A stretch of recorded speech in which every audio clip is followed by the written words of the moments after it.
අයිබෝන් මම ඔබ නැවතත් හමු වෙනවා පුනරීක්ෂණ පාඩමකින් 11 වසරට නියමිත අපගේ පුනරීක්ෂණ නිබන්ධනයේ දෙවන කොටස. නැත්නම් අපි කියනවා මේකට ව්‍යුහගත රචනා. මේ කාර්මික විප්ලවයේ පාඩම තුලින් එන්න පුළුවන් ව්‍යුහගත රචනා මොනවද?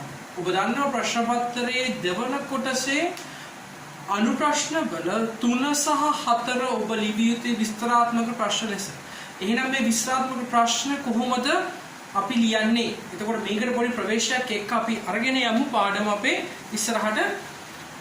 මේ පළි ප්‍රශ්න විදිහට දින ව්‍යුහගත වල 18 වන ශතවර්ෂයේදී බ්‍රිතාන්‍ය හැර යටත් විවිධ පීඩුවාගෙන වෙළඳ කටයුතු නියුතු වෙනත් ප්‍රබල යුරෝපීය රටවල් දෙකක් නම් කරන්න.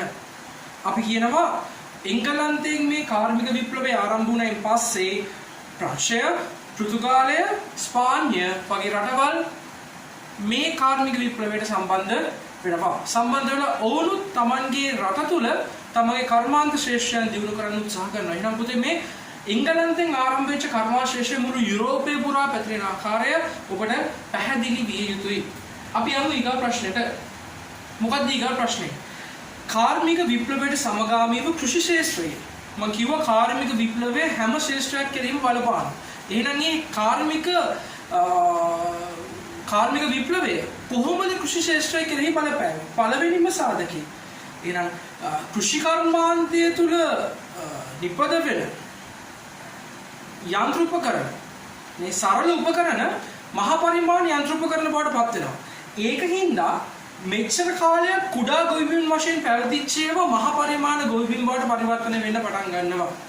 ඒ වගේම ශස්‍ය මාරු ක්‍රමය ආරම්භ වෙනවා. භූමි මාරු කරමින් භෝග වර්ග මිශ්‍ර භෝග වගාවන් භෝග වර්ග මාරු කරමින් මේ Tamanගේ ඵලදාව වැඩි කරගනිමින් Tamanගේ ලාභය අරමුණු කරගත්තු කෘෂි කර්මාන්තයක් තමයි මින් ඉදිරියට සිද්ධ වෙන්නේ. ඒ වගේම පුතේ සත්ව පාලනය කෙරෙහි අපි දන්නවා කෘෂි කර්මාන්තික අංගයක් සත්ව පාලනය. මේ සත්ව පාලනයේට නව අභිජන වර්ග තත්වෙන් උසස් සත්ව කොටස් බැටළු වර්ග, මීහරක් වර්ග නේද? මේ එළුව මේ ආදී සත්ව ප්‍රමාණය වැඩි කරගන්නේ කොහොමද කියන එක පිළිබඳව පරීක්ෂණ කරා. ඒවා කාර්මික විප්ලවයේ යටතේ ලෝකෙට දායාද කරනවා. ඒ වගේම කෘෂි උපකරණ යාන්ත්‍ර සූත්‍ර නේද? වී කොටන්න, වී වපුරන කියන නේ අපි කියන පේලියට වැබරීමේ ක්‍රමය මෙතන ඉඳන් වී වපුරන්න, කපන්න, වෙන් කරන්න, සීසාන්න මේ ඔක්කොම කෘෂි කර්මාන්තය කරන හැම කටයුත්තම වී වගාව වේවා, භෝග වගාව වේවා මේ කියන හැම කාර්යයක් සඳහාම ඔවුන් යන්ත්‍ර සූත්‍ර පාවිච්චි කරන්න පටන් ගන්නවා. මේක තමයි පොදු කෘෂි කාර්මික ශ්‍රේෂ්ඨයන්හි ඇති වෙච්ච ප්‍රබෝධය විදිහට අපිට හඳුන්වන්න පුළුවන් වෙන්නේ. අපි යනවා ඊගා ප්‍රශ්නෙට. කාර්මික විප්ලවයේ හේතුවෙන් සමාජ ශ්‍රේෂ්ඨයන්හි ඇති වූ යහපත් වෙනස්කම් දෙකක්. අපි ගොඩාක් වෙලාවට කතා කරලා තියෙන්නේ කාර්මික විප්ලවයත් එක්ක ඇති වෙච්ච අයහපත් පැත්ත. දැන් මම මෙතන ඔබත් එක්ක සාකච්ඡා කරන්න යන්නේ කාර්මීකරණයත් එක්ක, කාර්මික විප්ලවයත් එක්ක ඇති වෙන සමාජීය යහපත්කම්. බොහොම සීමිත සමාජීය යහපත්කම් ප්‍රමාණයක් තියෙනවා. පළවෙනි එක තමයි පුතේ මෙච්චර කාලයක් නගර වශයෙන් තිබ්බ කුඩා නගර පුළුල් නගර බවට පරිවර්තනය වෙන්න පටන් ගන්නවා කාර්මීකරණයත් එක්ක. විශාල නගර අපි කියනවා මෙගාපොලිස්, මෙට්‍රොපොලිස් කියන වර්ග නගර බිහි වෙන්න මෙන්න මේක ප්‍රධාන සාධකයක් වඩපත් වෙනවා. ඒ වගේම කර්මාන්ත දියුණු වෙනවා.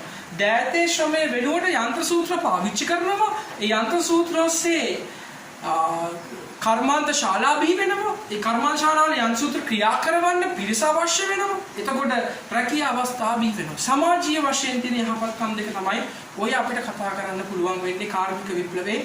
කාර්මික විප්ලවයේ සමාජීය යහපත්කම් පිළිබඳ ඔය දෙක හොඳට විස්තර කරන්න පුළුවන් නම් පුතේ ඔබට අදාළ ලකුණු ප්‍රමාණය ලැබෙයි. අපි යනවා ඊගා ප්‍රශ්නෙට. යුරෝපයේ සෙසු රටවලට සාපේක්ෂව කාර්මික නිෂ්පාදන ක්ෂේත්‍රයේ ඉදිරියට පැමිණීමට බ්‍රිතාන්‍යයට හැකි වුණේ ඇයි? අපි කිව්වා කාර්මික විප්ලවයේ වැඩිපුරම ඇති වෙන්නේ බ්‍රිතාන්‍ය තුල. කාර්මික විප්ලවයේ වැඩිපුරම ඇති වෙන්නේ බ්‍රිතාන්‍ය තුල. බ්‍රිතාන්‍ය එංගලන්තේ තමයි ආරම්භක ප්‍රදේශය. එතකොට කොහොමද මේක සිද්ධ වුණේ? පළවෙනි ජනගහනය අධිකයි. එංගලන්තේ ජනගහනය අධිකයි, බ්‍රිතාන්‍ය ජනගහනය අධිකයි. ජනගහනය අධික වීම නිසා භාණ්ඩවල පැවතිච්ච ඉල්ලුම් වැඩි වෙනවා පුතේ. භාණ්ඩවල ඉල්ලුම් වැඩි වීම තමයි මේ නිෂ්පාදන වැඩිපුර නිෂ්පාදනය කරන්න බලපාන ප්‍රධාන සාධකය. එහෙනම් මේ බ්‍රිතාන්‍ය තුල ජනගහනය අධික වීම භාණ්ඩ නිෂ්පාදනය වැඩි වෙන්න ප්‍රබල හේතුවක් බවට පත් වෙනවා. ඒ වගේම කර්මාන්ත සඳහා අපි දන්නවා කර්මාන්තයක් කරද්දී අමුද්‍රව්‍ය අවශ්‍ය වෙනවා. එහෙනම් කර්මාන්ත සඳහා වූ අමුද්‍රව්‍ය බ්‍රිතාන්‍ය තුලම පවතිනවා. ඒ වගේම බ්‍රිතාන්‍ය කියන්නේ මේ වෙද්දි විශාල යටත් විජිතයක්. එතකොට බ්‍රිතාන්‍ය යටත් විජිත තුල ඔවුන්ගේ කර්මාන්තයට අවශ්‍ය අමුද්‍රව්‍ය ටික තිබ්බා. ඒකින්ද ඔවුන් පහසුවෙන් අමුද්‍රව්‍ය ලබා ගන්නවා. ඒ වගේම කතා කරනවා අභ්‍යන්තර වශයෙන් රට කුඩා වීම නිසා. මේ බ්‍රිතාන්‍ය කියලා කියන්නේ කුඩා දූපතක්. මේ දූපත කුඩා වීම නිසා අභ්‍යන්තර වෙද්දපොළ තමත් සංකීර්ණ භාවයකින් තොරව පවත්වාගෙන යන්න ඔවුන්ට හැකියාව ලැබෙනවා. ඒ වගේම මම කිව්වා වගේම යටත් විද වලින් ඔවුන් අමුද්‍රව්‍ය ගත්තා වගේම ඔවුන්ගේ නිෂ්පාදන විකුණ ගන්න හොඳ වෙද්ද බලක් ඔවුන්ට යටත් විද තුල තිබ්බා. ඒකින්ද පුතේ සෙසු රටවලට වඩා එංගලන්තය කාර්මික විප්ලවයේදී කාර්මික නිෂ්පාදනයෙන් ඉදිරියට එන්න මෙන්න මේක ප්‍රබල සාධකයක් වඩපත් වෙනවා. හරි. අපි ඊගා ප්‍රශ්නෙට යමු. ඉඩම් කොටු කිරීමේ ව්‍යාපාරය. මේ කෘෂිකර්මාන්තයේ දියුණුව ඇති වෙන්නේ ඉඩම් කොටු කිරීමේ ව්‍යාපාරික ප්‍රබල සාධකයක්. මොකක්ද මේ ඉඩම් කොටු කරනවා කියලා කියන්නේ? ඉඩම් කොටු කරන එක අපි සරල විග්‍රහ කරන්න පුළුවන් කුඩා පරිමාණ ගොවිබිම්.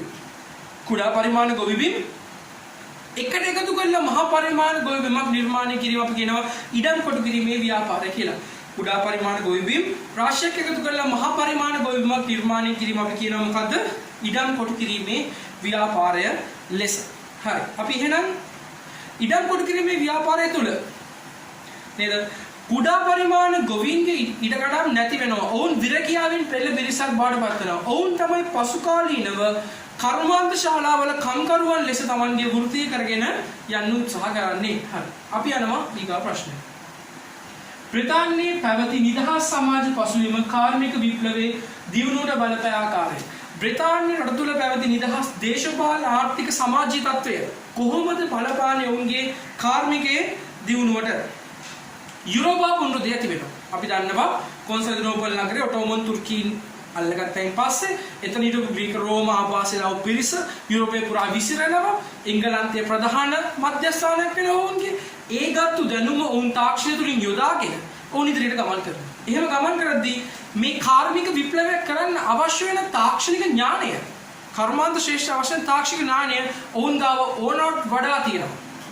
ඒ වගේම මං කිව්වා වගේම ඔවුන්ට පහන් නිෂ්පාදනය කරන්න අමුද්‍රව්‍ය තියෙනවා. ඒ වගේම පහන්ට විකුණන්න හොඳ වෙළඳපොළක් පවතිනවා. යටත් විදව ඒ කාලෙ වෙද්දී අපි එංගලන්තේ හඳුන්වනවා හිරු නොවස අධිරාජ්‍ය කියලා. එච්චර යටත් විද ප්‍රමාණයක් ඔවුන්ට අයිති. එතකොට ඔවුන්ට අමුද්‍රව්‍ය සපයා ගැනීමත් පහසුයි. ඒ වගේම අමුද්‍රව්‍ය නැවත අමුද්‍රව්‍ය වලින් නිෂ්පාදනය කරන උපහාණ්ඩ විකිණීමත් පහසුයි. මොකද ඔවුන්ට ඉතා විශාල වෙළඳපොළක් තියෙනවා. ඒතර ඒකින්ද අනිත් සෙස්වලට වඩා මේ එංගලන්තයේ පැවති දේශපාලනික තත්ත්වය ඔවුන්ගේ කාර්මික විප්ලවයේ දියුණුවට බලපානවා. ඒ වගේම කුඩා දියුණුවක් කියවින අභ්‍යන්තර වෙළඳපොළ බොහොම පහසුවෙන් ඔවුන්ට හසුරුවා ගැනීම හැකියාවක් තියෙනවා. විශේෂයෙන් එංගලන්තයේ විසින් මෙම කාර්මික විප්ලවය සිදුවන කාල සීමාව තුළ අභ්‍යන්තර තීරුබදු ක්‍රමය සම්පූර්ණයෙන්ම අහෝසි කරලා දානවා. අලුත් ව්‍යවසායකයන් ඉදිරියට එන්න අවස්ථාවක් සලසා දෙනවා. ඕනම කෙනෙකුට කර්මාශාලාවක් තුළ නිෂ්පාදන කාර්යයට දායක වෙන්න අවස්ථාවක් සලසලා දෙනවා. එහෙම තමයි පුතේ එංගලන්තයේ සෙසු රටවල් එක ඉදිරියට එන්නේ කාර්මික විප්ලවය ඔස්සේ. හරි. මම හිතනවා මේ වෙනකන් ඔබට කරපු ටික වඩා පැහැදිලි කියලා. ඔබට ගැටලුවක් වෙතොත් මම මේ වීඩියෝ එක අවසානයේදී මගේ ටෙලිෆෝන් නම්බර එක දානවා. මට කෝල් කරලා අහන්න පුතේ කිසි ගැටලුවක් නැහැ. මම ඔබට පැහැදිලි කරනවා. හරි. අපි එහෙනම් යමු ඊගාව ප්‍රශ්නය කරා. හත්වෙනි ප්‍රශ්නය. පේෂ කර්මාන්ත. මේක හොඳ ප්‍රශ්නයක්. හොඳ බලන්න. පේෂ කර්මාන්තයේ කාර්මීකරණයක් වීමට බලපෑ සාධක කිඩින් විග්‍රහ කරන්න. පේෂ කර්මාන්තයේ කාර්මීකරණයක් කියන්නේ මොකද? පේෂ කර්මාන්තය කියන්නේ රෙදි විවීම. රෙදි ආශ්‍රිත කර්මාන්ත පේෂ කර්මාන්ත නම් රෙදි විවීම. රෙදි විවීම කොහොමද කාර්මීකරණයක් වෙන්නේ? පුතේ මේ අපි කියන කාර්මික විප්ලවයට කලින් කාලය තුල රෙදි විවීම කියලා කියන්නේ පුතේ ගෘහස්ත ස්වයං රැකියාව මට්ටමේ අපි කියනවා දෑතේ ශ්‍රමයෙන් පමණක් සිදු කරන කර්මාන්ත වලට ගෘහස්ත රැකියාව. නමුත් මේ පේෂ කර්මාන්ත ටික කාලයක් යනකොට යන්ත්‍ර සූත්‍ර භාවිතාව සිද්ධ කරනවා. මේ මොකද අපි කිව්වා මේ කාර්මික විප්ලවය වැඩි වෙද්දී ජනගහනය වැඩි වෙනවා. ඒ ජනගහනය වැඩි වෙද්දී අවශ්‍යතාව වැඩි වෙනවා. ඒ අවශ්‍යතාවයේ ඉල්ලුමට සරල සැපයීමක් දෙන්න තමයි මේ කාර්මිකරණයක් බිහි වෙන්නේ. එතකොට මේ කාර්මිකරණය බිහි වෙනකොට පුතේ ප්‍රබල වශයෙන් දින පේෂ කර්මාන්තයේ අතේ දෙයක තිබ්බ එක යන්ත්‍ර සූත්‍ර වලට බාර දෙනවා වැඩි නිෂ්පාදන ධාරිතාවක් ඉටු කර ගන්න ඕන හින්දා. එහෙනම් ඒ වෙනුවට වාෂ්ප බලය දෑතේ ශ්‍රමයේ වාෂ්ප බලය හෝ ඉන්ධන බලය පාවිච්චි කරනවා. ඒ වගේම තමයි පුතේ 1733 දී ජෝන් කේ හදන්නේ දුවන් නඩාව හදනවා රෙදි විවීම සඳහා. ඒ වගේම තෝමස් බෙල් විසින් සිලින්ඩර් මුද්‍රණ ක්‍රමය රෙදි මත මුද්‍රණ කිරීමේ ක්‍රමය අලුත් කරනවා සිලින්ඩර් මුද්‍රණ ක්‍රමය ඔස්සේ. ඒ වගේම 1864 දී එලියස් ගෝවේ රෙදි මැසීමේ යන්ත්‍රය නිෂ්පාදනය කරනවා. මියුල් යන්ත්‍රය හදනවා 1977 දී සැමුවෙල් ක්‍රොම්ප්ටන් විසින්. ඒක 1785 වෙද්දී එඩ්වඩ් කාර්ට්රයිට් විසින් ඒක දියුණු කරනවා වාෂ්ප බලයෙන් ක්‍රියා කරන යන්ත්‍රයක් ලෙස. මෙන්න මේ ආකාරයේ කාර්මික විප්ලවයේ දියුණුව මේ කර්මාන්ත ශ්‍රේෂ්ඨ බිහිවීම කර්මාන්ත තුලින් භාණ්ඩ නිෂ්පාදනය කිරීම යන්ත්‍ර සූත්‍ර නිෂ්පාදනය කිරීම යන්ත්‍ර සූත්‍ර ගැන තියෙනවා පුතේ පේෂ කර්මාන්තය තුල. ඒතර මේ පේෂ කර්මාන්තයත් එක්ක දියුණු වෙන ආකාරය ඔබට බලන්න පුළුවන්. එතකොට මෙච්චර කාලයක් දෑතේ ශ්‍රමයෙන් වැඩ කරපු පේෂ කර්මාන්තය තුල යන්ත්‍ර සූත්‍ර භාවිතයෙන් ඔවුන් අර නිෂ්පාදනය අපි කියමු දෑතේ ශ්‍රමයෙන් දවසට 5යි නම් යන්ත්‍ර සූත්‍ර භාවිතයෙන් දවසට 50ක් නිෂ්පාදනය කරගන්න පුළුවන්. එහෙනම් මේ කාර්මික විප්ලවයේ සමයේදී අවශ්‍යනේ වැඩිපුර නිෂ්පාදන මේ ඉල්ලුමට සරල සැපයුමක් දෙන්න උනා. ඒකින්ද දෑතේ ශ්‍රමයේ වෙනුවට ඔවුන් ගෙනාව යන්ත්‍ර සූත්‍ර මේක තමයි පේෂ කර්මාන්තයේ දිනුට බලපාපු ප්‍රබලම සාධකය වෙන්නේ.